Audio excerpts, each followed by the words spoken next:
Hey everybody, what's up? Dr. Matt here.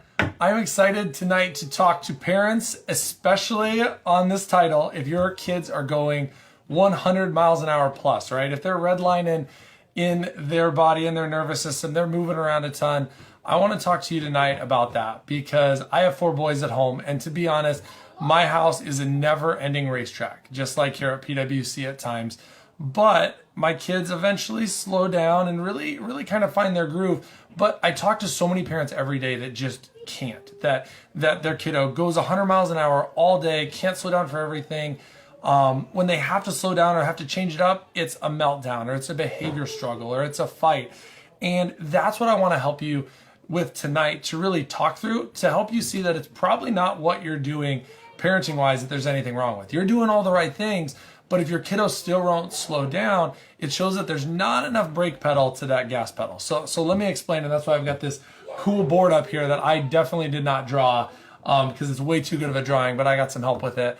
But how the nervous system works, and it works in kids and adults really the same way, is we have 2 sides. We have the sympathetic side, which we commonly refer to the gas pedal. This is the side that gets us all ramped up. It's like when our kids go out to play sports, they're on the sympathetic side. When they have to take that test, they're on the sympathetic side. When they get excited, they're in that bouncy house. That's sympathetic side. Now, that's the gas pedal. The opposite side is the parasympathetic side. That's the side our kids need when they need to go to bed at night. That's the side that they need when, they have to sit still in church or have to sit still in the back seat of the car where they're waiting to get somewhere. That's the parasympathetic side. It's the patient side of it.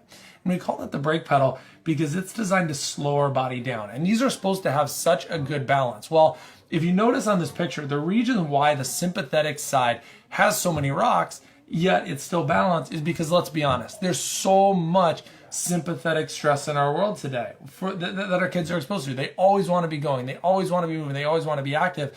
And so if we've got that many rocks, we have to have a really good counterbalance on that parasympathetic brake pedal side. That's why the analogy I always use with kiddos is if your kiddo's moving too fast, he's probably, got a Ferrari engine or got a Maserati engine or Lamborghini engine, right?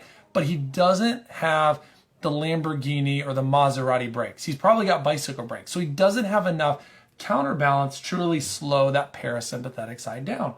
And so when we see kiddos come in for care that we scan and we look at and we do our analysis on, and we see that their nervous system is all to the sympathetic side, the common symptoms with that are they're not sleeping at night, or they can't sit still for a test, or they've got to move and fidget all the time. They can't sit still for homework. It's hard for them to break out of a pattern. If they're playing with Legos, they want to do that. Don't make them change that for anything, because the nervous system is stuck more in that sympathetic side. So we've got to have more parasympathetic input. So that's the number one thing that we look at doing as a chiropractor, is we want to put more parasympathetic input into that system. And you can actually do that through the spine, because 2 of the areas in the spine, up top right here on the neck and down more in the lower sacrum low back area, are parasympathetic drivers. And so when we get stuck here or have a lot of stress here, either from the birth process or either from a fall or either from emotional stress, they can all dampen and lower that parasympathetic brake pedal. And thus,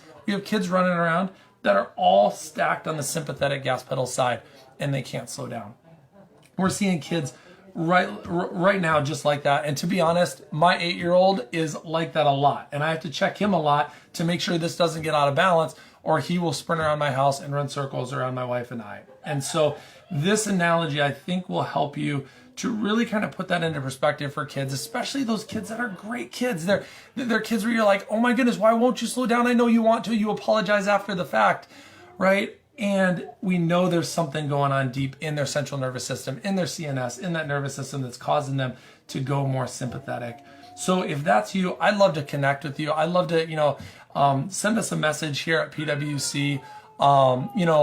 Comment on this post. We'd love to talk through that, because pediatric chiropractic specifically, can have such a big impact on that parasympathetic brake pedal system, that we need to help slow down our kids so that they can rest, digest, focus, and sit through that test or sit through that church service, or even spin on a dime when we really need them to, because that can be hard for so many days. So tonight the message is, parents, you aren't doing anything wrong.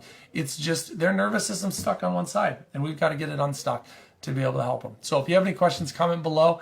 But I'm glad to share this. I once again did not do the drawing. You can thank Miss Julie for that. She is an awesome rock star. I'm scared to erase it, so it'll be sitting here in the office for a little bit. But you guys have a great night. Hope this helped, and we will see you next Wednesday. Take care, everybody.